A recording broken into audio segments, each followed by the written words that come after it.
Doctor চেলিক চালম আজি ইয়াতে আপোনালোকৰ সন্মুখত উপস্থিত হৈছোঁ আৰু এটা প্ৰেছ মিট দিব লৈছোঁ বিশেষ কাৰণত কাৰণ 25 তাৰিখে ঘটনা এটা হৈ গৈছে আমাৰ হস্পিটেলত হোৱা নাই বাৰু কিন্তু যিহেতু মোক এইটো কেছত টনা হৈছে আৰু মোৰ এগেইনষ্টত মিছাকৈ এটা এফআইআৰ দিয়া হৈছে মই নিজকে স্পষ্টীকৰণ দিব লাগিব বুলি মই আজি এই প্ৰেছ মিটটো দিছোঁ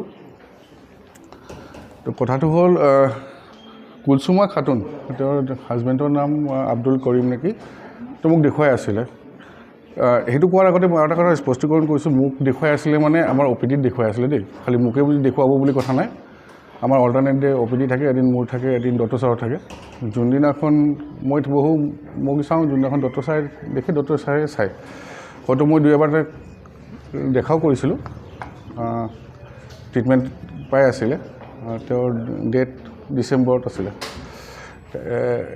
19 তাৰিখে তেওঁলোকে আহিছিলে হস্পিটেলত সেইদিনাখন মঙলবাৰ মোৰ অতি আছিলে আৰু ডক্টৰ ছাৰৰ অপিডি আছিলে তেওঁলোকে আহিছিলে ডক্টৰ ছাৰক কিবা কাৰণে নাপালে নোপোৱাৰ কাৰণে মোৰ ইয়ালৈকে কাষ চাপিলে কয় ছাৰ ছ'ন'গ্ৰাফি এটা লিখি দিয়ক বাচ্চাটো কেনে আছে আমি চাব খুজিছোঁ মই থিয় হৈ ইয়াতে ছ'ন'গ্ৰাফিটো এডভাইচ কৰি দিলোঁ অতি কৰি মই ঘৰ গুচি গ'লোঁ সেইদিনাখনৰ পৰা আজিলৈকে মই আৰু পেচেণ্টৰ ঘৰৰ মানুহৰ লগত কোনো ইণ্টাৰেকশ্যন হোৱা নাই যুঁজি কিবা হৈছে বুলি সিহঁতে কৈ আছে এইটো মিছা কথা সেইদিনাখন ছ'ন'গ্ৰাফি ৰিপৰ্টটো মোক আমাৰ ইয়াতে চিষ্টাৰ কাষ চাপতে চিষ্টাৰে মোক হোৱাটছএপ কৰিছিলে 19 তাৰিখৰ দিনাখন ৰাতি 7টা বজাত 6:56ত ৰিপৰ্টটো চাই পেলাই ৰিপৰ্টটো আপোনালোকক মই দেখুৱাই দিছোঁ এইটো মোৰ হাতত আছে আৰু মই অকণমান হাইলাইট কৰি দিছোঁ ৰিপৰ্টত ফিটাল মুভমেণ্ট আৰু কাৰ্ডিয়াক এক্টিভিটি ঠিকে আছে বুলি দিছিলে এইটো ৰিপৰ্টত ৰণ্টিক্সত কৰিছিলে যোনটো পানী থাকে য'ত বাচ্চাটো খেলে মানে লাইটৰ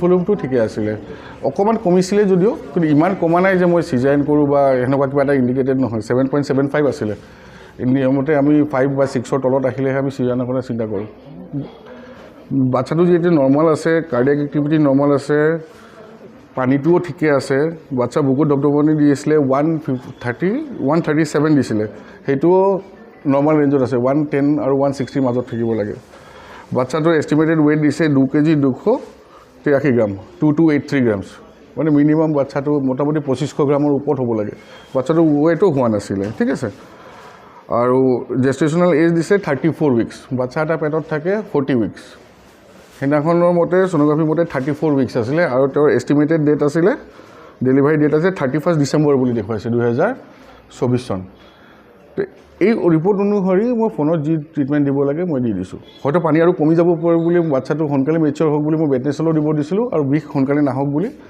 মই ইউটেন ৰিলেক্সেণ্টো মই সিহঁতক ফোনতে কৈ দিলোঁ আৰু ক'লোঁ দুদিন পিছত আহি কিনে মোক দেখুৱাব কিন্তু 2 দিন 3 দিন 4 দিন মোৰ ওচৰত আৰু কেতিয়াও সিহঁতে কাষ খাপ নাই ঘটনাখনৰ দিনাখন সিহঁতি ৰাতি 8:30 9টা বজাত ইয়াতে আহিলে মাকৰ খুব জ্বৰ হৈ আছিলে সেইদিনাখন আৰু ৰাতিপুৱাই পানী ভাঙিছিলে ঠিক আছে ৰাতিপুৱা পানী ভাঙিছিলে ইয়াতে সিহঁতে কৈ আছে মই চাই কেনে পেচেণ্টটোক বুকুত দপদপনি পোৱা নাই আৰু কণ্ডিশ্যনটো ভাল নাই বুলি মই ডিব্ৰুগড়লৈকে মই ৰিফাৰ দিছোঁ কিন্তু সেইদিনাখন মোৰ ডিউটিয়ে নাছিলে মই হস্পিটেলতো নাছিলোঁ on duty emergency doctor Chinmoy Phukan আছিলে তেওঁ চাই মেলি পেচেণ্টটোক ডিব্ৰুগড়লৈকে ৰিফাৰ দিছে কিন্তু সিহঁতে ডিব্ৰুগড় নগৈ পেলাই আলি নাৰ্ছিং হোমলৈকে গ'ল তাতে ডক্টৰ গুপ্তাই চিজাৰিন কৰিলে বাচ্চাটো ওলালে কিন্তু মৃত বাচ্চা আছিলে আৰু তেওঁ কোৱা মতে মই নাজানো মই এতিয়ালৈকে গুপ্তাৰ লগত মোৰ কথা হোৱা নাই তেওঁ কোৱা মতে 2 দিনমান আগতে বাচ্চাটো ঢুকাইছিলে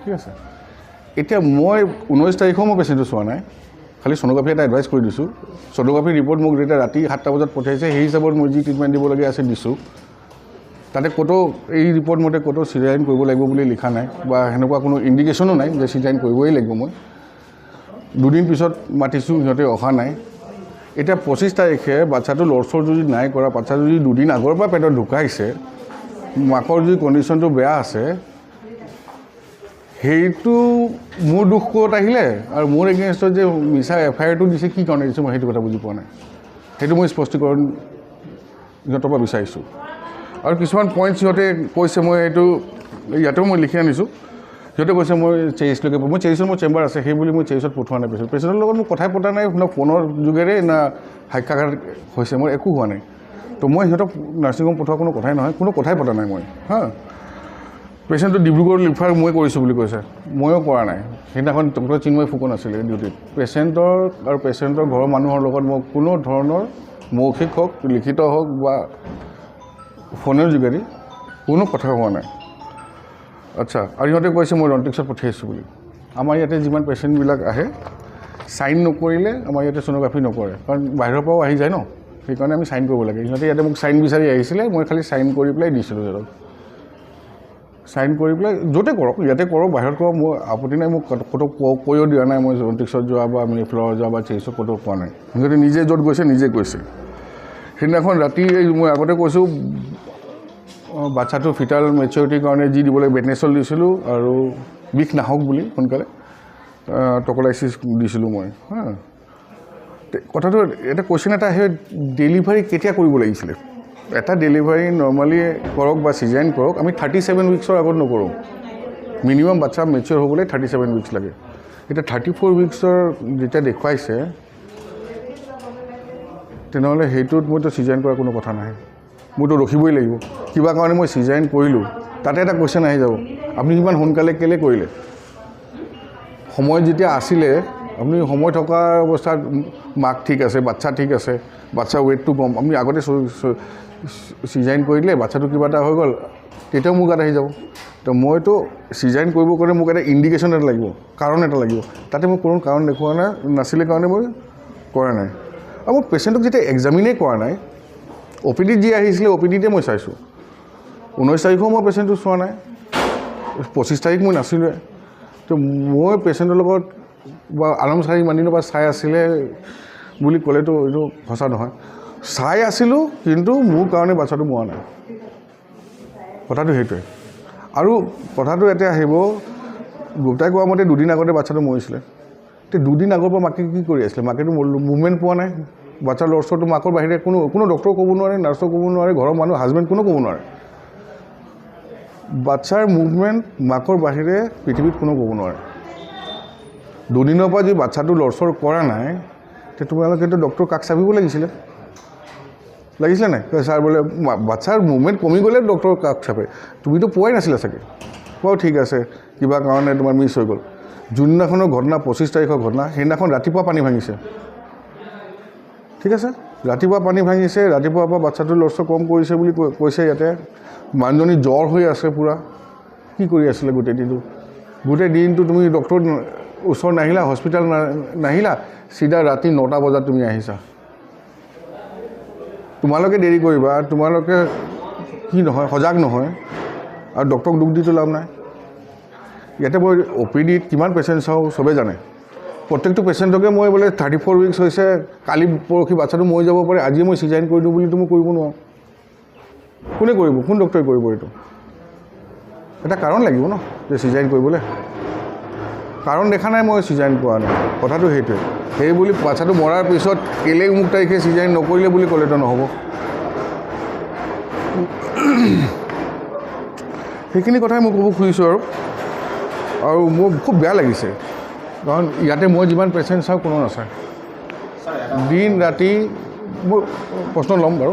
মই দিন ৰাতি যেতিয়াই মাতে মই আহি কিনে পেচেণ্টক চাওঁ, চাই মেলি যিমান পাৰোঁ ঠিক কৰোঁ।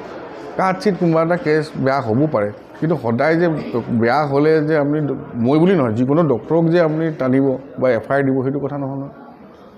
কোন ডক্টৰে এজন মাইকী মানুহ ভালকৈ ডেলিভাৰী কৰক বা বাচ্চাটো সুস্থভাৱে জন্ম লওক, কোনে নিবিচাৰে? মোৰ কি দুশ্মনী আছে বা মোৰ কি তাতে স্বাৰ্থ আছে যে বাচ্চাটো মৰক?